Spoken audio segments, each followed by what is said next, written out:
Welcome back, brave souls, to another night of unsettling tales. Tonight, we venture deep into the Appalachian wilderness, where the trees whisper secrets and the shadows move when you're not looking. These are three disturbing, true horror stories of cabin in the woods. Stories where the line between the living and the unseen blurs into something unspeakable.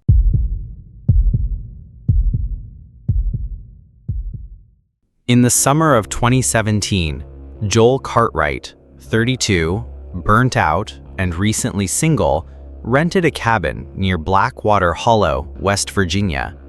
The Airbnb listing was sparse, just 4 photos and a sentence that read, "For those who crave silence." That's all he needed. He arrived just before dusk, his sedan crunching over gravel and pine needles. The cabin stood alone, wrapped in a thick hush that made Joel instinctively lower his voice when he called his sister to let her know he'd made it. No cell signal, of course. The last bar had vanished 10 miles back. He didn't mind. That was the point. After a brutal quarter in advertising and a breakup that left him hollow, Joel had traded noise for nothing. The stillness here was profound.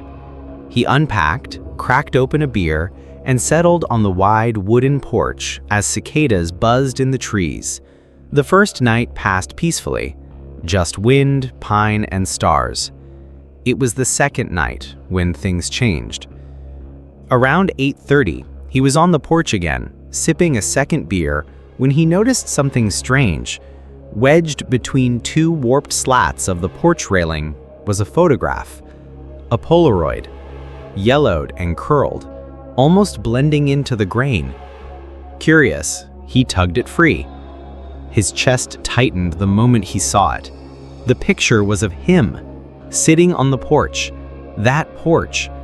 Same chair, same drink in hand, same half smile. But it had been taken from a distance, somewhere in the tree line. The lighting in the photo matched the current twilight. Joel looked down at his clothes. Same gray Henley, same frayed jeans. This photo was taken tonight. His head snapped up. He stared into the woods. Nothing moved. No animals, no wind, not even the usual buzz of cicadas. He stood quickly, scanning the trees, but there were no signs of a person. No path, no prints, nothing. After pacing for 10 minutes, convincing himself it had to be some crank by local kids, or maybe a leftover from a previous guest, Joel went back inside. But he couldn't stop staring at the photo. Later that night, as the fire crackled and he tried reading to distract himself, he tossed the photo into the flames. It curled, blackened, and finally disintegrated. Gone. He told himself that was it. Until the next morning. He found the second photo on the kitchen counter. It hadn't been there when he went to bed. Of that, he was sure. The cabin had 1 locked door, 2 shuttered windows, and a creaky floor that made silence a myth. This Polaroid was darker. It showed him, lying in bed, asleep, taken through the cabin's front window. Joel dropped it like it burned him. By the time the kettle boiled, his duffel was packed. He didn't even eat, just threw his gear into the back seat and peeled out of the gravel driveway. Pine needles were scattered behind his tires. He didn't look back, not until he hit the straightaway. Through the rearview mirror, something moved. He braked hard, tires skidding, breath catching. There, just beyond the tree line, stood a figure. Human-shaped but wrong, taller than it should be, limbs too long, spine slightly bowed. It held something in its hand. He squinted. A Polaroid. The figure didn't move. Joel didn't wait to study it further. He floored the gas pedal and didn't stop until he hit the first gas station 30 miles out.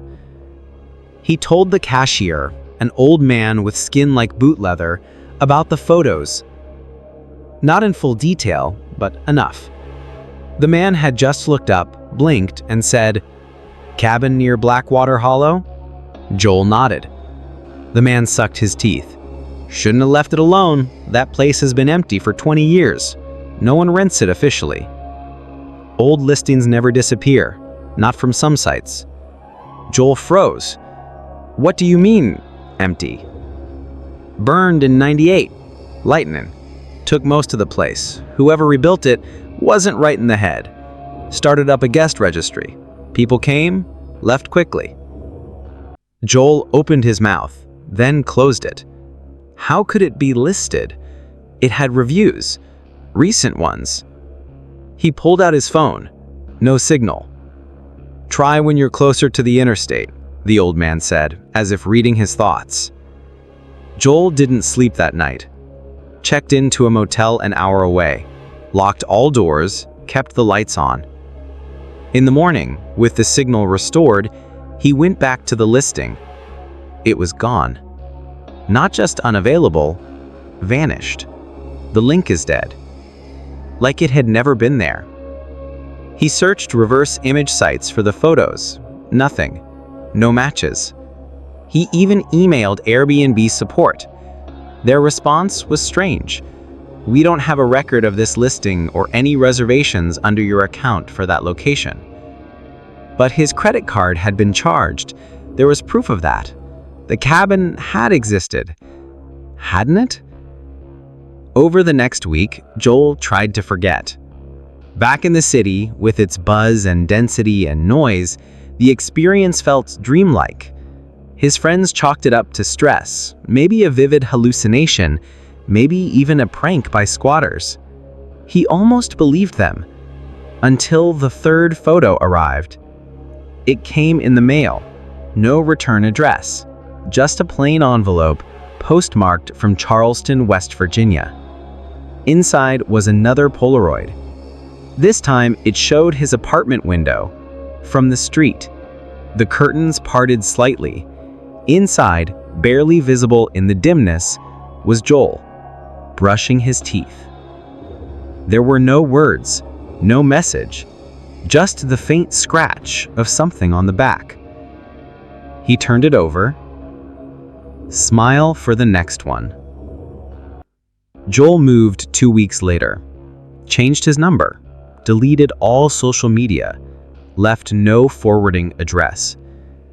But even now, years later, he never sits near windows at night. And he never, ever keeps photographs in the house. Just in case one of them decides to change.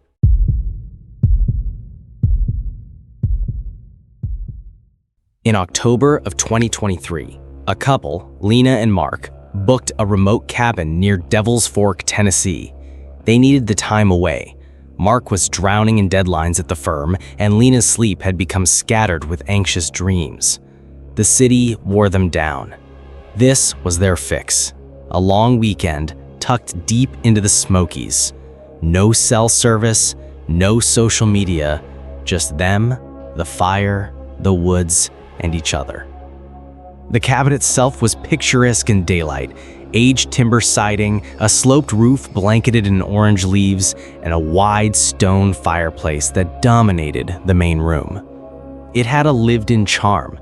Knitted blankets folded over the couch, rusting cast iron pans hanging above the sink, and the faint smell of cedar and something older beneath. They arrived Friday afternoon and spent the first evenings sipping wine, playing card games, and joking about horror movies. Lena curled up beside the fireplace while Mark read aloud from a dusty, leather-bound book they'd found in the living room, an old journal full of entries written in shaky cursive. Nothing unusual at first, notes about snowfall, cabin repairs, hunting trips, but toward the back, the tone shifted. The scratching again. Same time every night. It wants out. I keep the poker by the hearth now. God forgive me, I should have burned it all." Mark laughed it off, probably some local trying to be spooky for the tourists. Lena didn't laugh. Something about the final pages made her skin prickle. But they went to bed anyway, the fire dying down to glowing embers. Around 2:13 a.m., Lena awoke. The fire was out. Only the occasional pop of cooling stone echoed in the silence. Then came the sound. Not wind, not animals. A dragging, slow, scratching across stone. Not sharp, but deliberate. Like nails across old brick, moving just beneath the grate. She sat up, heart skipping. At first she thought she'd imagined it, but it came again. Scrape, scrape, drag. "Mark," she whispered, nudging him hard. "Mark, wake up!" Groggy, he stirred. "What is it?" "Shh," she pointed toward the fireplace. "Listen." They held their breath. Scrape, drag, scrape. Mark sat up quickly, grabbing his phone out of habit. Dead. No signal, no battery. The flashlight on the end barely flickered before dying. He reached instead for the small camping torch by the bed. They crept toward the fireplace together. Lena stayed behind him, fingers gripping his shirt. The air around the hearth was colder, much colder than the rest of the room, like someone had left the front door open, though the cabin was sealed tight. Mark flicked the torch on. What they saw didn't make sense. From the center of the ash bed, a hand, pale gray, caked with soot, bones showing through cracked skin, long fingers curled like tree roots. It wasn't burning, wasn't smoking, it simply was. And it moved. The fingers twitched, slowly, deliberately, searching, feeling the air. Lena gasped, "It's alive!" Mark didn't think. He grabbed the iron fire poker hanging beside the hearth and brought it down, hard, once, twice, a third time. The fingers shattered like charcoal, hollow, brittle. Then silence. Not even the usual creaks of an old house. Just the two of them, staring at the blackened stone. They didn't sleep. They sat huddled on the bed, blankets wrapped tight, flashlight on until morning. When sunlight finally spilled through the dusty windows, Mark crept back to the fireplace. There was nothing. No hand, no bones. Just ashes. Except, carved into the brick above the hearth, just faint enough to be missed at first glance, was a single word. Mine. The letters looked fresh, scratched with something sharp, deep enough to catch the soot around them. Lena backed away immediately. "We're leaving. Now." They packed in under 15 minutes, didn't eat, didn't shower, just threw their clothes into their duffel and left the keys on the kitchen counter. It wasn't until they stopped for gas in the nearby town of Pine Hollow that they spoke to someone about it. The gas station attendant, a man in his 60s with a long white beard and oil-stained hands, raised his eyebrows when Mark casually asked if he'd heard anything about the old cabin near Devil's Fork. The man nodded slowly. "That'd be the Winslow place. Ain't rented much these days. Folks say it's cursed. Never thought much of it." Mark and Lena exchanged a look. "Cursed how?" "Well," he leaned in. "Back in the 80s, there was a man named Tom Winslow. Lived there with his wife. Came into town every couple of weeks, nice folks. Then one day, he just stopped showing up. The sheriff went out to check. The place was empty. No signs of foul play. But..." He paused. Fireplace was lit. Strange, given it was summer. And sitting right there on the mantel was his wedding ring. No note, no blood, just that ring. Lena asked quietly, "What about the wife?" "Gone too. No one knows what happened to her. Some say Tom went mad. Others say he found something buried in the fireplace when he was rebuilding the hearth. An old trapdoor or something. But who knows? Only thing folks agree on is that cabin doesn't like being disturbed." Later that night, back in their apartment, Mark unpacked their bags. He reached into the side pocket of his duffel to grab his charger and froze. Nestled there, resting atop his clothes, was something small and metallic. A ring, worn smooth with time. He didn't own a ring. Neither did Lena. He showed it to her. She stared at it, breath catching. On the inside of the band was a faint inscription, barely visible. To TW, forever mine. They threw it in the river the next morning. But Lena still dreams of that hand, twitching, reaching. Sometimes she wakes to find the fire in their apartment's electric fireplace flickering, even though it's unplugged. And in her dreams, she hears a whisper echoing from inside the walls. Mine.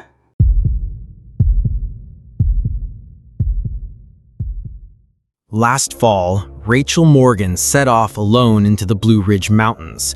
3 days of hiking to clear her head after a breakup and a bitter departure from a job that had drained her dry. Her friends had warned her about solo hiking in autumn, when storms swept fast and the daylight faded faster. But Rachel needed the silence. She needed the solitude. By the second day, the clouds rolled in, low, heavy, and hungry-looking. Her GPS began flickering between signals, and the map she carried had started to soak from drizzle sneaking into her backpack. That's when she saw it. An old trapper's cabin, nestled off the main trail, nearly buried beneath thorny underbrush and vines that clawed at its collapsing frame.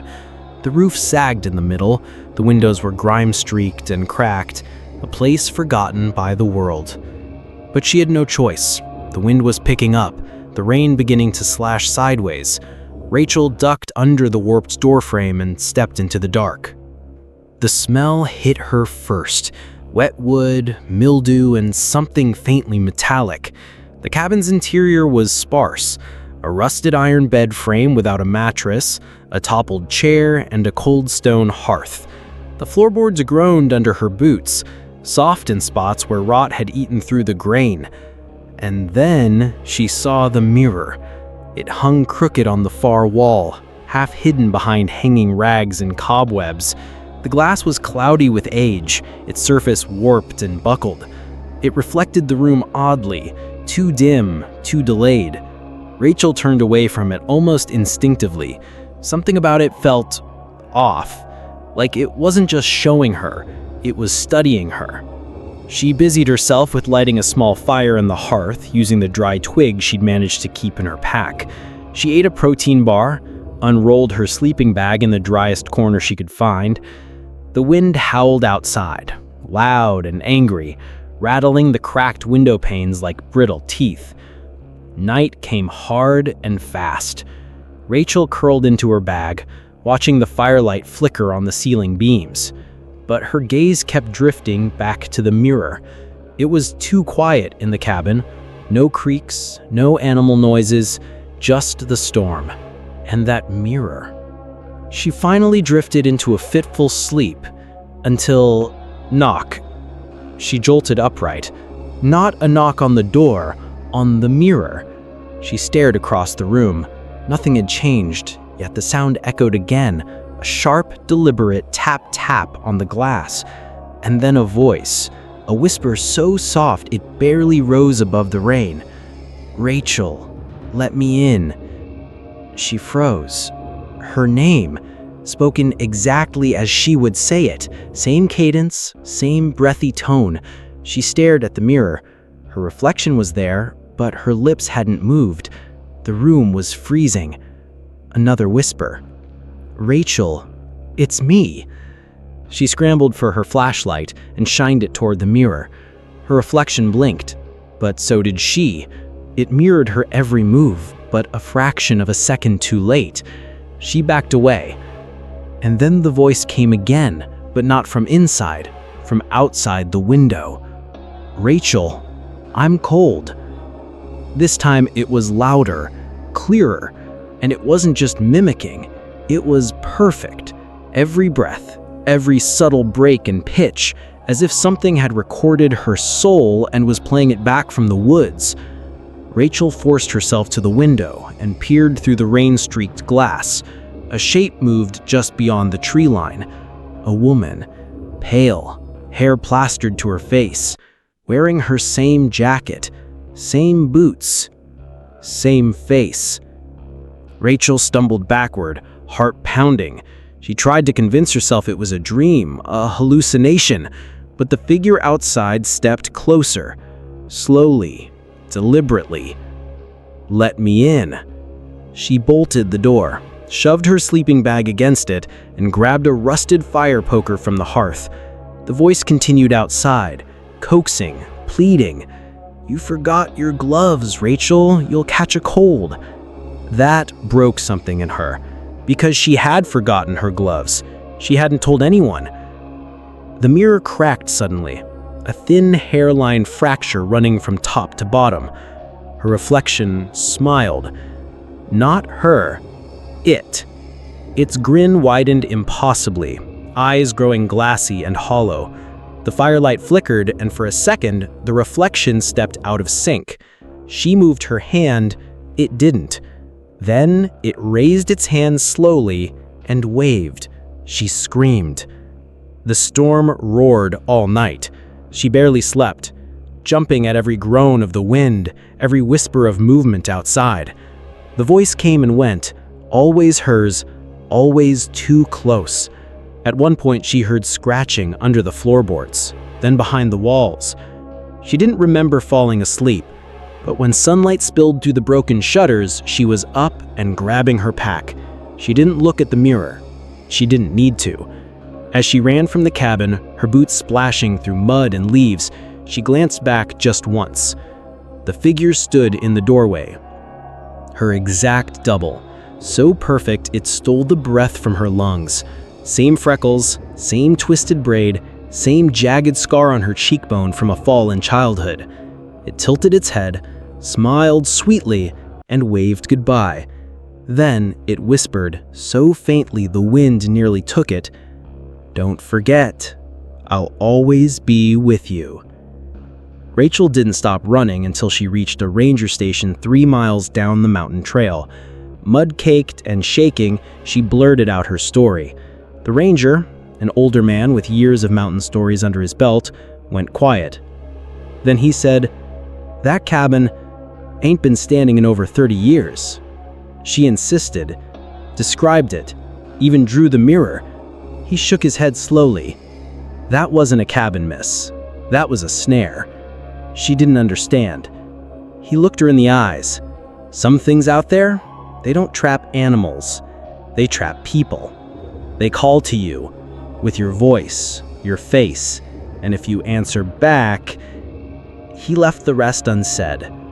Rachel never went back into those woods. She moved across the country, changed her number, her name. But some nights, when she's alone and the wind howls outside her window, she hears it again, her own voice. "Rachel, let me in." And worse, sometimes she almost says yes.